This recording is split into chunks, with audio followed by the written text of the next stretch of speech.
Thank you. Now, I have the task of talking to you about the genesis of the Triple Entente. And, of course, the Triple Entente today is widely forgotten, widely misunderstood.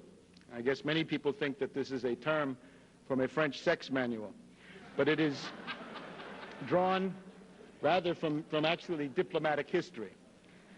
The Triple Entente is the name given to the alliance among Great Britain, France, and Russia, which was formed during the first decade of this century and which led to the outbreak of the First World War. This Triple Entente was the personal creation of King Edward VII of Great Britain. This Triple Entente was indeed King Edward's own idea. It was King Edward who set up the British alliance with Japan, the Russo-Japanese War, and the 1905 Russian Revolution.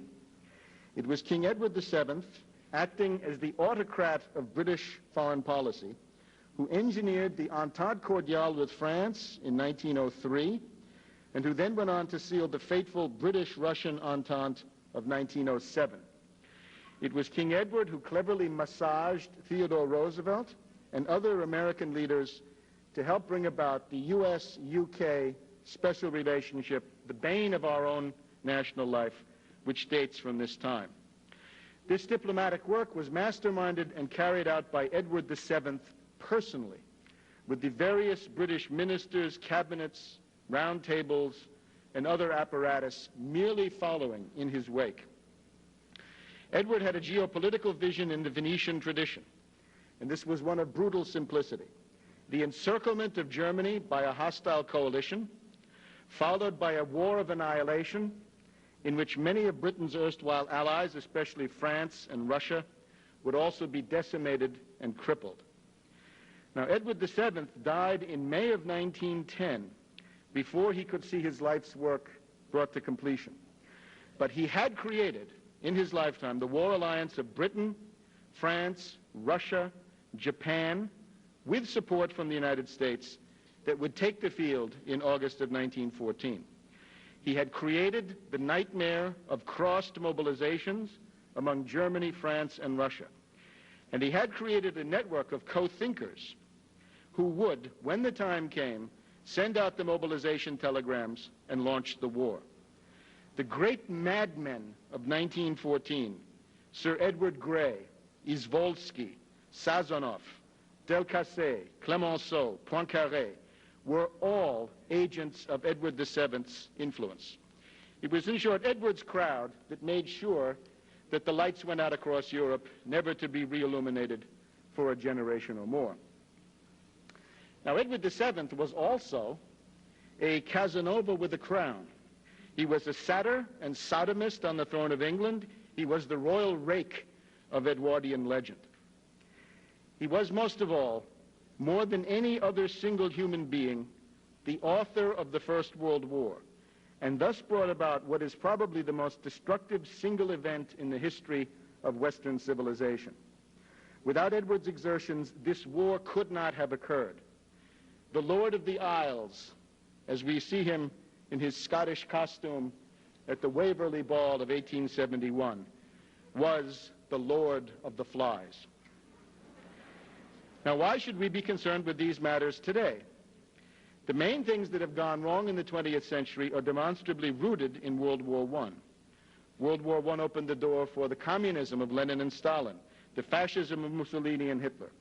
World War I made possible the entire Versailles system, including reparations, which produced the Great Depression. And finally, World War II, with its greater scale of destruction, was essentially the prolongation of the First World War after 2 decades of fitful truce.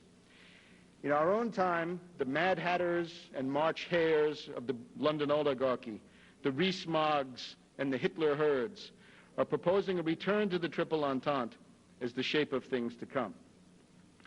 Edward VII has been hailed by the British as the greatest political activist of the House of Windsor, or the greatest monarch since William the Conqueror in 1066. He represents the interesting case in which the monarch and the leader of the oligarchy are united in the same person. The result was an autocrat more absolute than the Kaiser or the Tsar. Now, born in 1841, Edward VII had the typical Saxe-Coburg-Gotha mug, a little bit like the current heir apparent. Edward VII was a pupil of Lord Palmerston, with whom he discussed a Russian alliance during the mid-1860s. The young Edward VII was also close to Palmerston's stooge, Napoleon III, and the Empress Eugenie.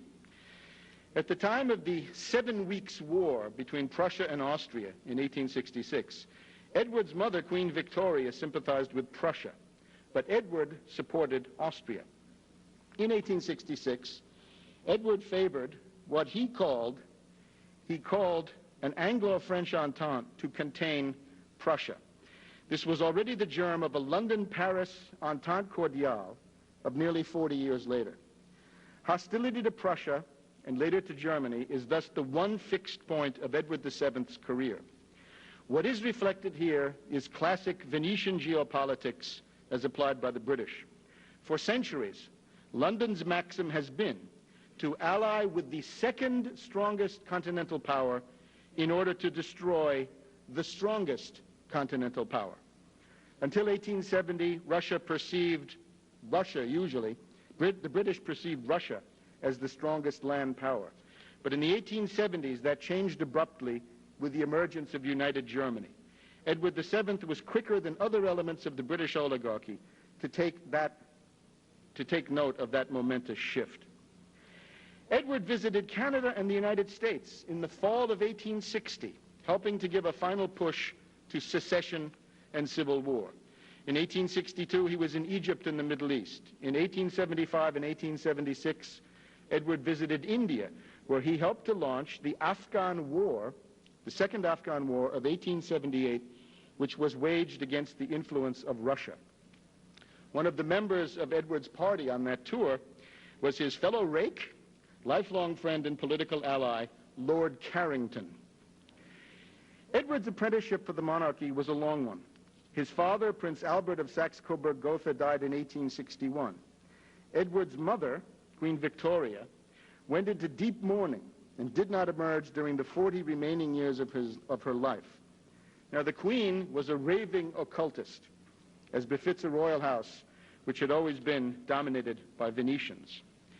Queen Victoria retreated into her castle at Balmoral in the Scottish Highlands, 500 miles north of London. The court was organized there as a death cult, with every pretense that Albert was still alive. His laundry had to be done, his nightgown laid out every night. Hot water was brought to his room every morning.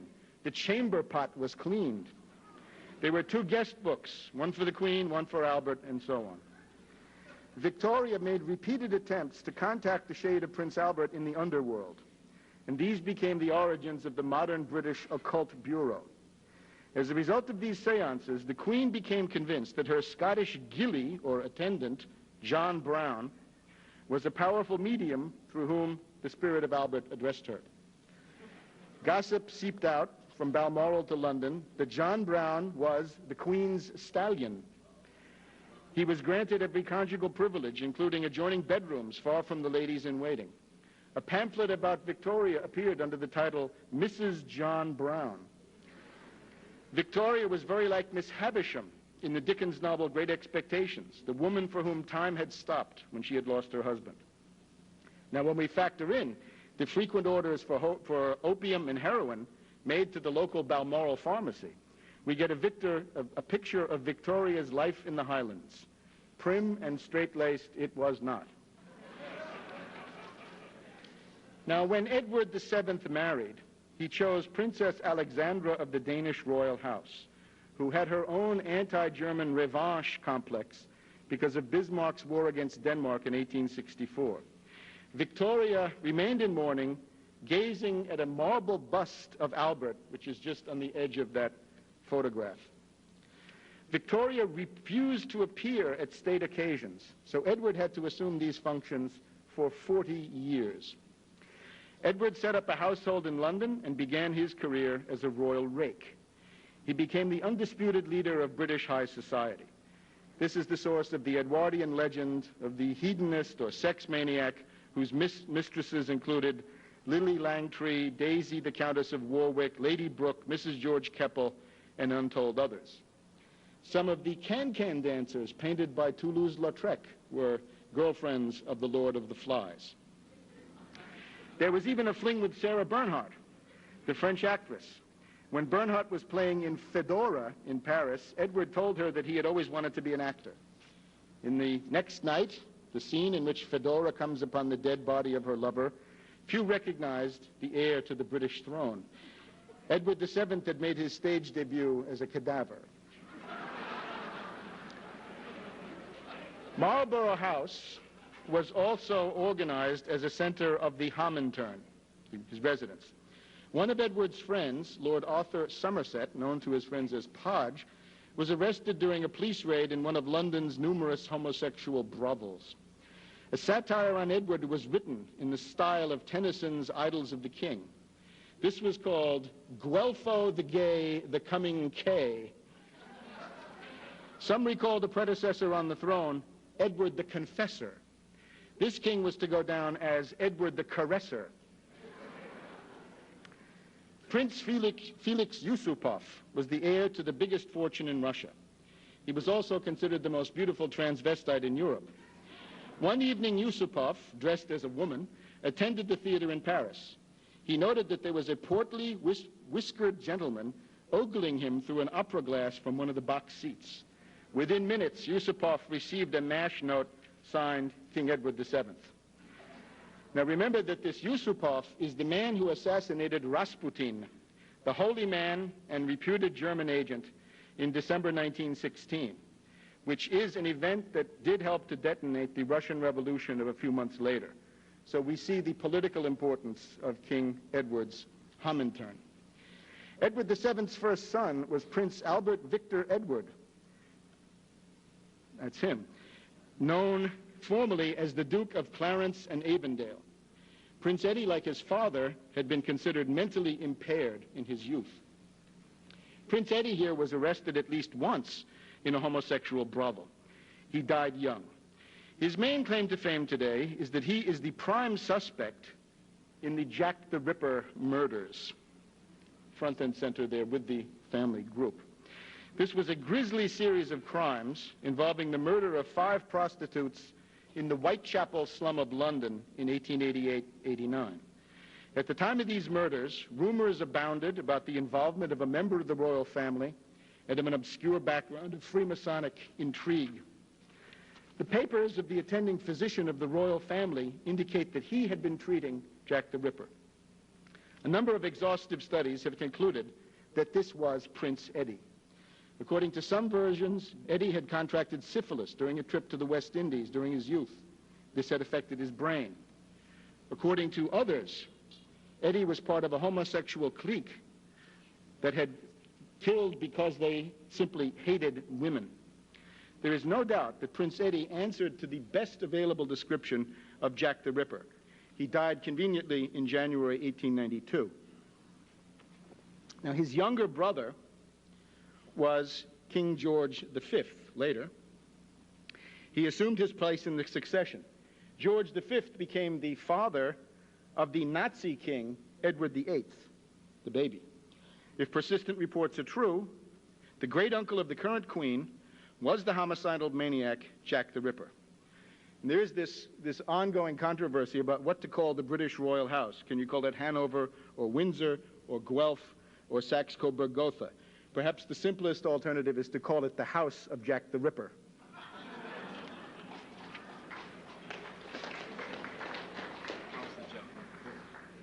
Or the house that Jack built.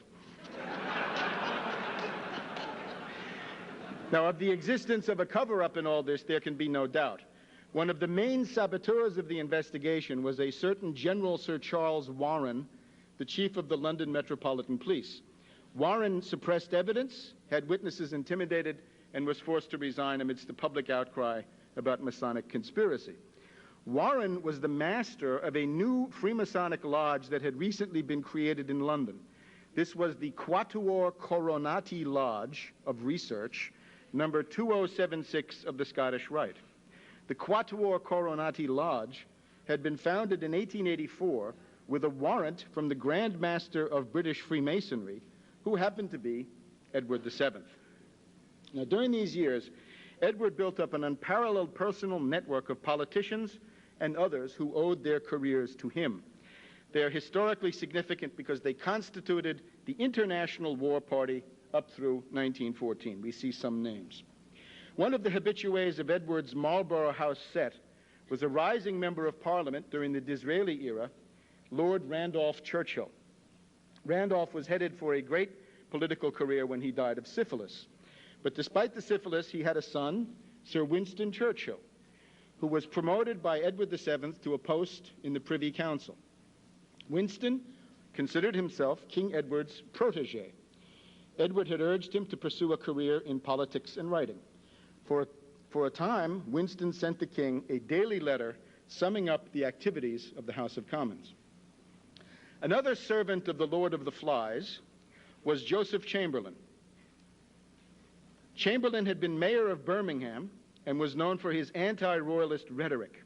But he too soon became, he's on the side closest to me, a member of the Marlborough House set. When Edward VII wanted to start the Boer War, he did so through Joseph Chamberlain, who was the colonial secretary in Lord Salisbury's cabinet. This Chamberlain was later the point man for Edward's deception operation of an alliance with Germany. Edward also used Chamberlain to propose the Entente Cordiale to the French. Now, those who haven't heard of Joseph Chamberlain may know his son, the later Prime Minister Sir Neville Chamberlain in the corner, the later author of the Munich sellout of 1938. A further family servant of Edward VII was Sir Edward Grey, the British Foreign Secretary who actually started World War I in July and August of 1914. Grey's father was an army officer who had joined the household of Edward when he was Prince of Wales. The elder Grey was what is called an equerry, a master of the horses. Edward was Lord Grey's godfather. Edward did the traveling, and Grey stayed in the Foreign Office to do the clerking. Grey's problem later, in August of 1914, was to make Germany think that England would not go to war until the war had actually started. And Grey did this with the help of Edward's surviving son, George V, who promised Germany neutrality by Britain in the crisis. At the same time, Grey had to convince the Russians and the French that Britain would go to war, honoring the Triple Entente and supporting Russian aggression. In his effort to start the war, Grey had to lie to his own prime minister and to his cabinet. He finally had to sell the entire result in the House of Commons. This is perfide Albion with an Edwardian pedigree. Now, Earl Grey shares with the Lord of the Flies the distinction of still being something of a household word. Both names can still be found in any supermarket in America. A leading proponent of preventive war against Germany was Edward's protege, Admiral Jackie Fisher, the man who introduced the new battleship called the Dreadnought. Now, Fisher owed his entire career, we can see Fisher owed his entire career to Edward's patronage. As first Sea Lord after 1904, Fisher was constantly talking about a need to have a sneak attack against the German Navy. He called this the need to Copenhagen the German fleet. He was referring to British attacks on the Danish fleet in Copenhagen harbor during the Napoleonic Wars. Fisher caused a war scare in November 1904 during frictions with Germany at the time of the Russo-Japanese War. This was the time when his first Copenhagening proposal leaked out.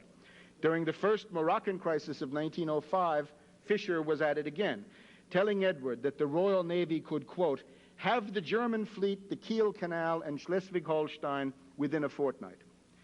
In the Balkan crisis of 1908, Fisher again called for Copenhagen. There's nobody in Europe, not the Austrian crazies Berchtold and Hötzendorf, and not the even crazier Russian Grand Duke Nikolai Nikolaevich, who was so outspoken a warmonger as the head of the Royal Navy. Sir Ernst Cassel typified another group that Edward cultivated assiduously, Jewish bankers. As Prince of Wales, Edward had to live on a limited allowance, and he was soon deep in debt. He accordingly allowed a series of Jewish bankers to buy their way into the presentability of the court by their benevolent management of his personal finances. with the proviso that Edward would always make a handsome profit. The first of Edward's financial advisors was Baron von Hirsch of Vienna. Then came Sir Ernest Cassel, who was knighted by Edward. Edward also cultivated the Rothschild and Sassoon families. In short, Edward's personal household finance agency was identical to the leading lights of turn-of-the-century Zionism.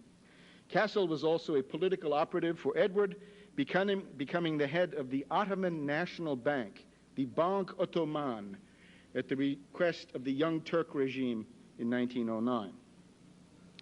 Edward was also a close friend of Prince Louis of Battenberg, who married Princess Victoria, the daughter of Edward's late sister Alice, in 1884. This, of course, marks the entrance of the Mountbatten or Battenberg clan, including Louis, Lord Louis Mountbatten, Prince Philip, onto the British scene. Beyond this, Asquith, Balfour, Lloyd George were all more or less Edward's stooges. Edward also influenced history through his bastards. One of Edward's bastard sons, Sir Stuart Menzies, was the head of British secret intelligence who betrayed vital U.S. secrets to the Soviets. Now, Edward had an extensive French network, including royalists, oligarchs, and others. The common denominator of Edward's network was la revanche, the need for France to exact vengeance from Germany for the loss of the provinces of Alsace and Lorraine in 1871.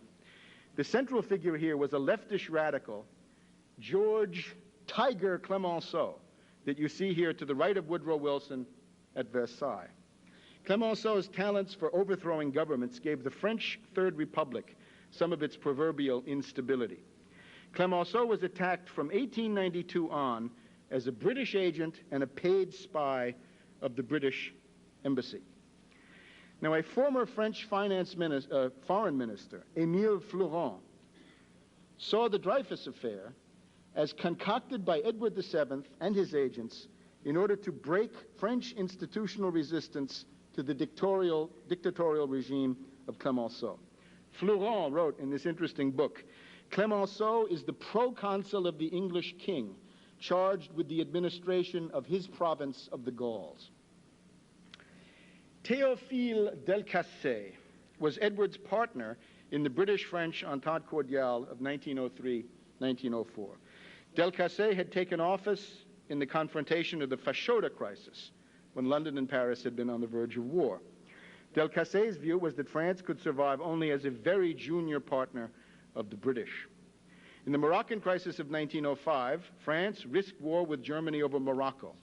Edward had interfered in French internal politics by sending Delcassé a telegram telling him not to resign, and by rushing to Paris to shore up Delcassé's position.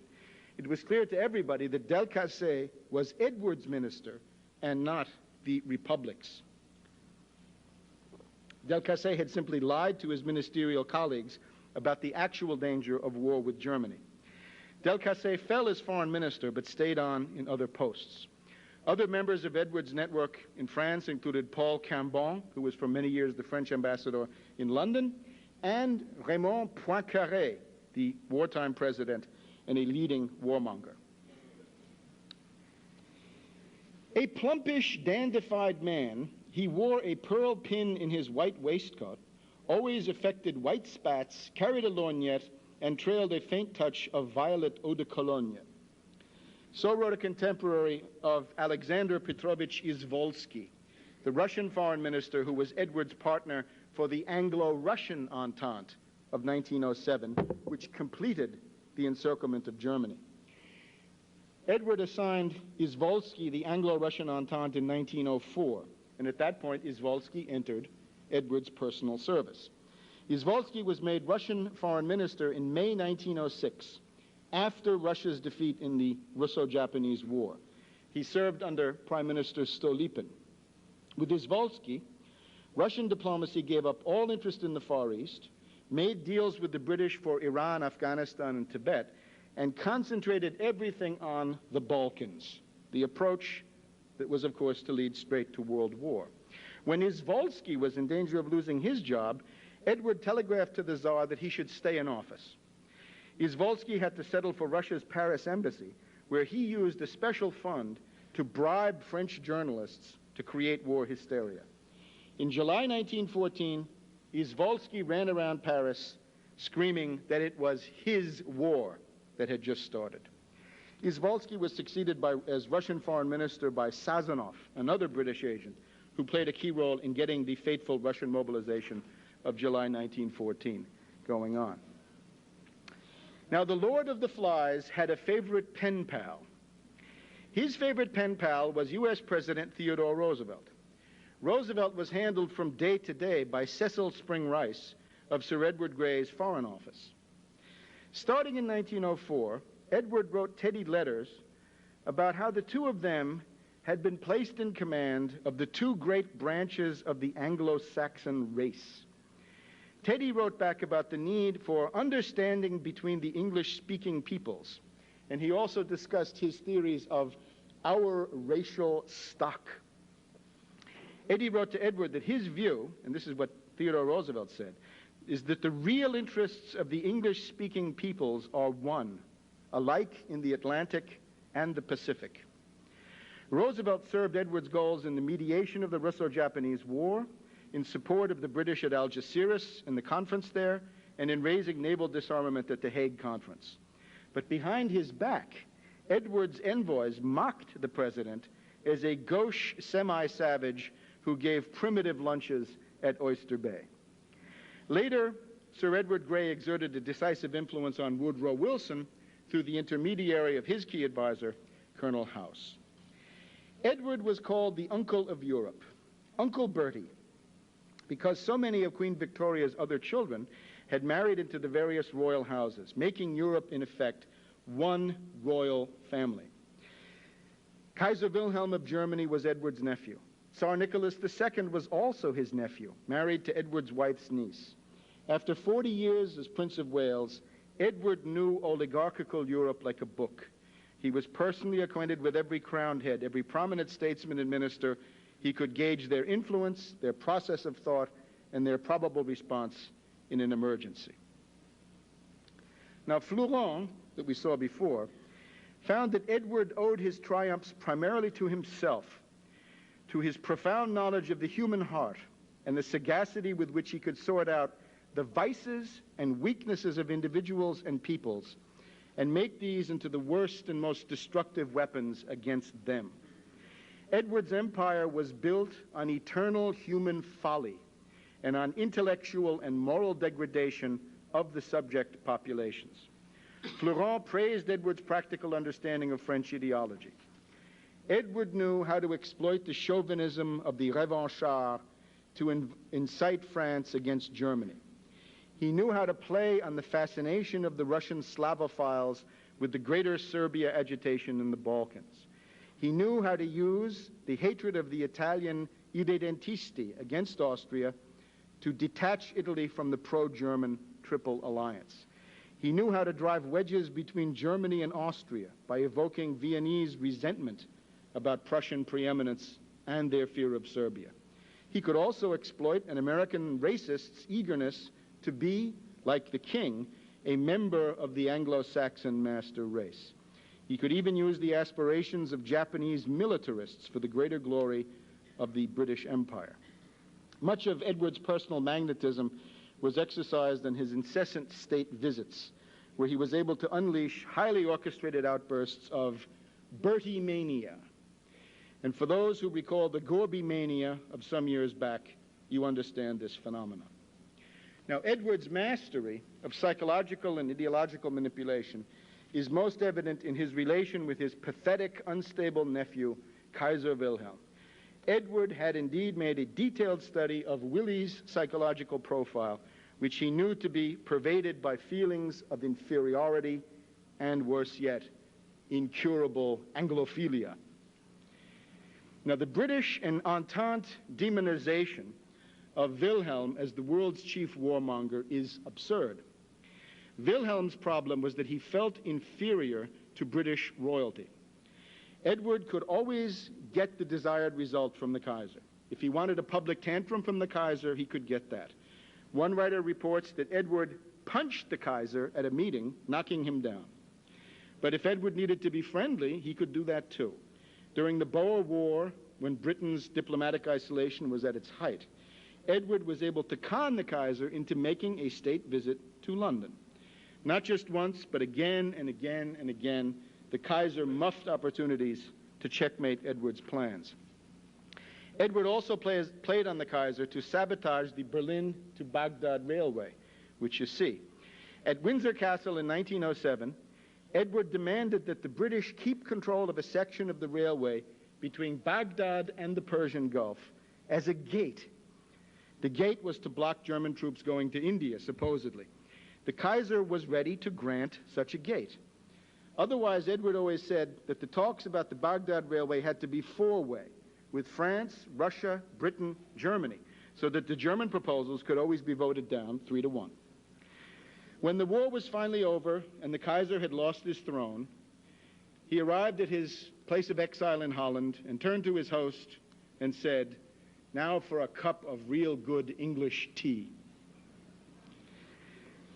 Now, Edward had always joked with his French friends that while many men seemed to pray to an eternal father, he was the only one with an eternal mother.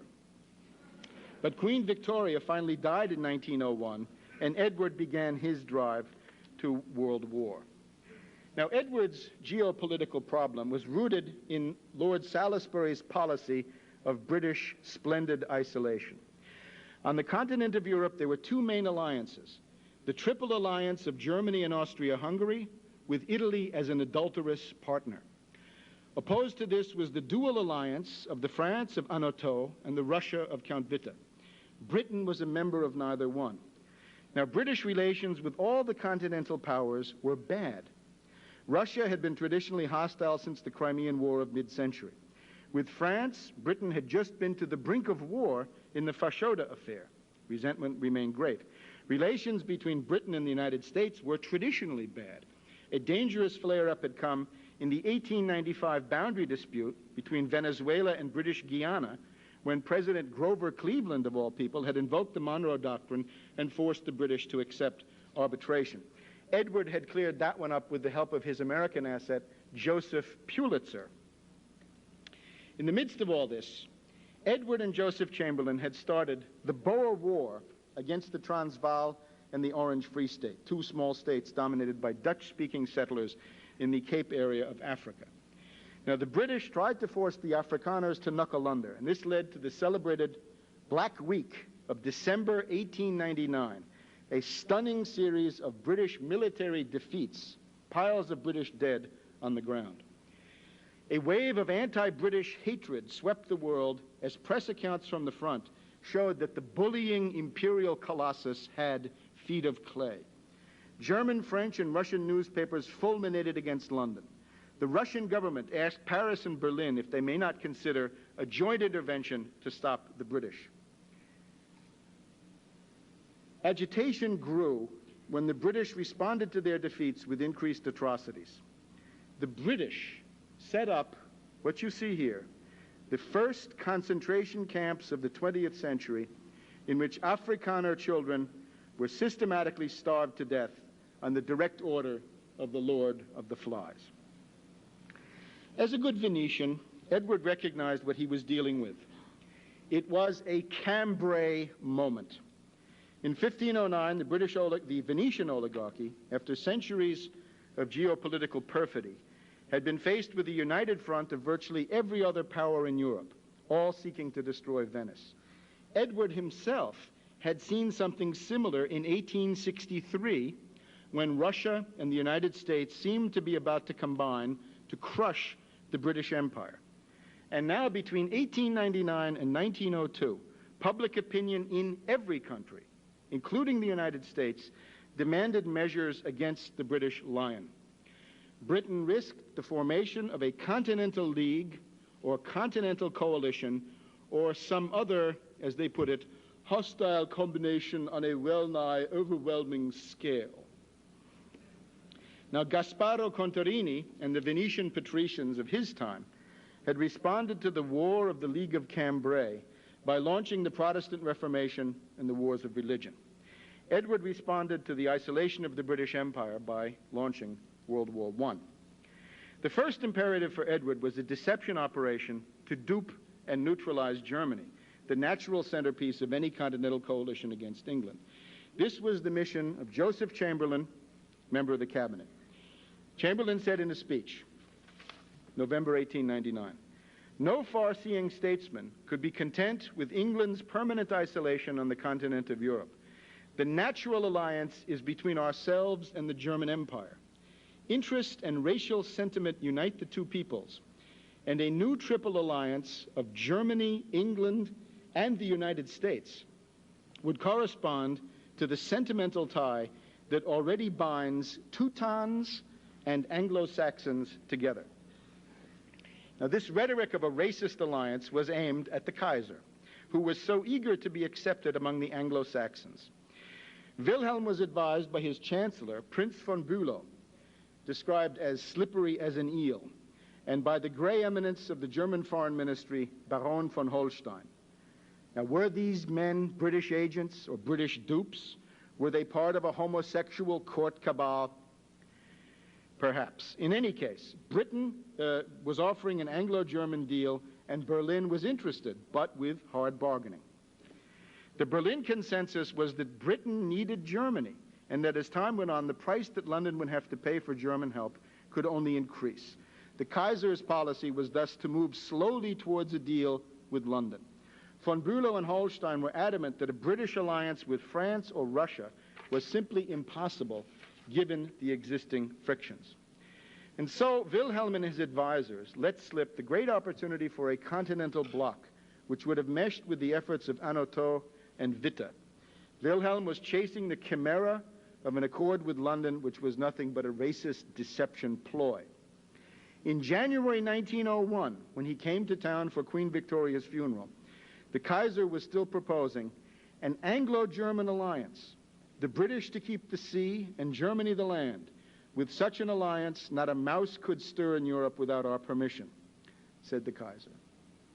Even after 1918, the Kaiser was still repeating that he had saved Britain from a French-German-Russian combination during the Boer War.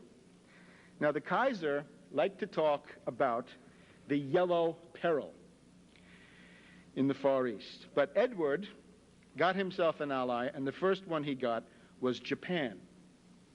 Cartoon of the day. Edward wanted to use Japan as his Asian torpedo against Russia.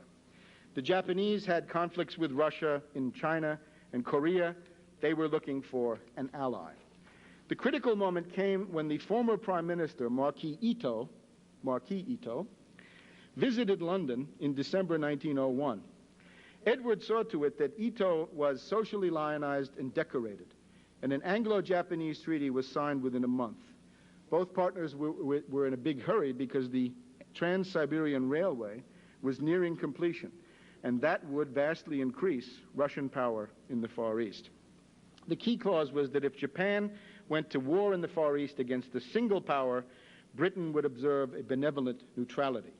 This meant in practice that if Japan and Russia went to war, the British would prevent any other Europeans from helping Russia.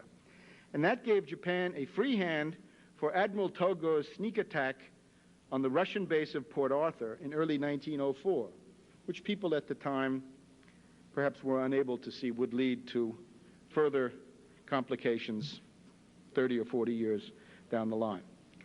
King Edward did everything he could but go to war against Russia. When the Russians lost their fleet in the Far East, they embarked on the desperate gamble of sending their Baltic squadron all the way around the world to fight the Japanese. In October 1904, Russian ships steamed through the North Sea. They fired on some British fishing trawlers, sinking one of them. The Russian admiral said he thought they were Japanese torpedo boats. This was the Dogger Bank incident. Edward went to the brink of war, demanding that the Royal Navy stop the Russian ships, seize the Russian admiral, and punish him, although Edward did quickly back down. In order to reach the Far East, the Russian fleet required logistical assistance. Now there was nowhere to get coal. The Kaiser was in a mood to court Russia, so German ships did the coaling. The British press demanded that the Royal Navy stop the Germans from delivering the coal. And this was when Fischer began popping off again about Copenhagening the Germans. This was all a circus set up by Edward for his geopolitical aims. The Russians came out of this war with one capital ship left. But Edward wanted not just a defeat, he wanted a disaster beyond the power of Japan to inflict. To procure the disaster he wanted, Edward unleashed British intelligence with all of its assets, boyars, liberals, communists, Zionists, the works. And this produced a civil war which went on into 1906, crippling Russia as a military power. In the meantime, the Lord of the Flies had sealed his pact with France. No, I haven't. I've gone 41. Now, at first, Edward was not popular in France because of centuries of conflict and because of fashoda, for which he was personally blamed. Indeed, for a time, Edward's image in Paris was decidedly bad.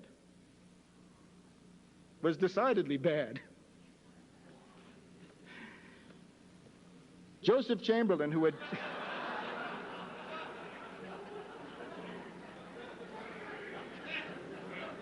His image was bad. Joseph Chamberlain, who had terrified the French with his pro-German line, took a message to the French.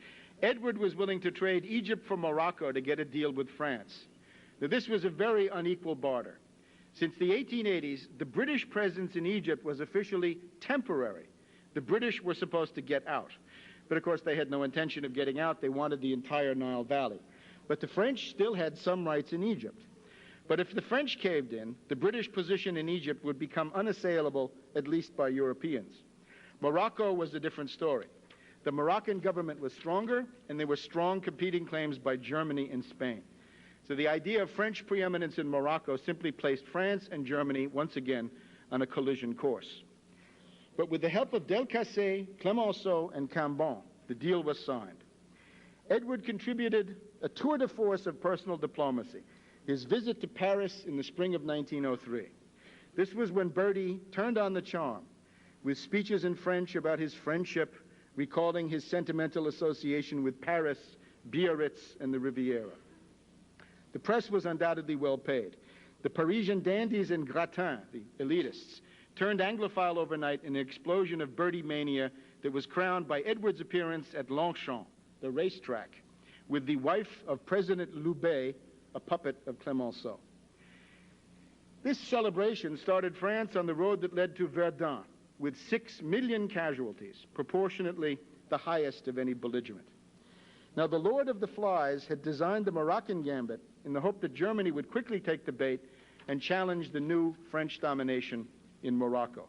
The Kaiser gave Edward exactly the crisis he needed. Von Bülow recommended that Germany should challenge France in Morocco to show France that the British alliance was worthless. If France was the continental dagger now in the hands of England, von Bülow argued, it was time to knock that dagger out of British hands. Von Bülow convinced the witless Kaiser to undertake the lunatic adventure of going to Tangier, Morocco in March of 1905. And this, of course, led to the brink of war between France and Germany. Now, Delcassé decided to hang tough and go to the brink. But when the other members of the government realized that war was imminent, Delcassé was fired. But this crisis succeeded in heating up the revanche syndrome in France all the more, directing all of the hatred back against Germany, although because of Russia still being crippled and at war with Japan, the French were thrown completely into the arms of Edward. And joint French-British military planning began at that point. Now, this first Moroccan crisis, in my view, was a serious attempt by Edward to start war, despite the fact that France's ally, Russia, was crippled. It is certain that Edward was urging France, through Delcassé, to go all the way. And theoretically, under the dual alliance, Russia would have been forced to join France in the war, like it or not. But the French cabinet pulled back. In the midst of all these events, Kaiser Wilhelm and Tsar Nicholas II met at Björkö, a Baltic fjord in Finland. This was a poignant moment. It was the last abortive revolt of the two doomed nephews of Edward VII. the revolt of Willie and Nicky. Nicholas was unhappy with his French alliance because France had done nothing to help him against Japan and had rather concentrated on courting Uncle Bertie. The Kaiser had now momentarily returned to his idea of a continental league. As the two conversed, it became clear to the Kaiser that the Tsar feels a deep personal anger at England and the king. The Tsar called Edward the greatest mischief maker and the most dangerous and deceptive intriguer in the world. The Kaiser agreed, noting that he too had suffered from Edward's intrigues. Edward had a passion for plotting against every power, they agreed. The Kaiser exacted a pledge from the Tsar that never would Russia join with England against Germany. The Kaiser even proposed that the two cousins join in a little agreement of their own to stymie Edward. The Tsar accepted. He signed a draft treaty of mutual defense, which the Kaiser pulled from his pocket. They tearfully pledged their friendship, but they could not escape the Lord of the Flies. If this idea of Russian-German cooperation had been exploited, World War I could not have occurred in the form in which it finally came in 1914. But when the Kaiser told von Bülow, the Chancellor threatened to resign, and in response to that, the Kaiser said that if he were jilted, he would commit suicide. The Russian response was more complicated, but the opportunity drifted away. Within 2 years, Russia would be England's ally. Now, in April 1904, on the same day in which the Anglo-French Entente had come into effect, Edward VII had talked with his agent Izvolsky to activate the Anglo-Russian combination. With the help of Izvolsky, Edward cut a deal with Russia that divided Iran into spheres of influence, while Afghanistan and Tibet were neutralized. The Russians got nothing about their eternal goal of Constantinople but vague encouragement. Now, the Anglo-Russian Entente, which we see now, was signed in September 1907. In June 1908, Edward VII sailed to Reval for an ocean-going state visit to Tsar Nicholas II. The meeting of the uncle and the nephew was the grimmest of portents, foreshadowing Russia's 9 million casualties in World War I, more than any belligerent, with more than 3/4 of all Russian soldiers ended up killed, wounded, or missing. And that, of course, set the stage for 1917 and the Bolshevik regime. But for Edward, the important thing was that Germany had now been encircled. The ring had been closed. Bismarck's old nightmare, the cauchemar des coalitions, the nightmare of the coalitions, the two-front war, was now reality. With the help of Izvolsky, Edward, within a couple of months after this meeting, embarked on a new attempt to start a general war. This was the so-called Buchlau bargain between Izvolsky and Austria, made in September 1908 and revealed about a month later. By this deal, Austria was given the go-ahead to formally annex Bosnia-Herzegovina, which had been occupied by Austria after the Congress of Berlin, but not annexed. In exchange, Russia was supposed to get the right to send warships through the Straits, but this was blocked by the British. When Austria annexed Bosnia-Herzegovina, Serbia protested because Serbia wanted to take this territory. Austria and Serbia mobilized their armies and went to the brink of war. But Germany restrained Austria. Russia felt too weak for war. Germany actually mediated the dispute, but Edward's agent soon concocted a legend that Germany had humiliated Russia with the threat of war. Now, as a result of this Balkan crisis of 1908-1909, the Russian Slavophiles turned their rage more and more against Germany. The Greater Serbia agitators went wild. The Austrian government concluded that Serbia was a threat to its existence and had to be crushed. And this is exactly the pattern that led to war 4 years later in 1914. Now, behind the Buchlau bargain and the Balkan crisis of 1908 was King Edward. Russian war with Germany had been on his agenda with the Tsar in Reval. And in August of 1908, Edward had met with Izvolsky and Clemenceau at Marienbad, his favorite spa, just before Izvolsky made the Buchlau bargain. During that same month, Edward also met with Franz Josef, the Austrian emperor, in Bad Ischl. Edward had every reason to start this crisis. If Germany had repudiated Austria, Germany would have been left totally isolated with no allies left whatsoever. If Germany supported Austria, the result would be either immediate war or increased tensions that could turn to war soon.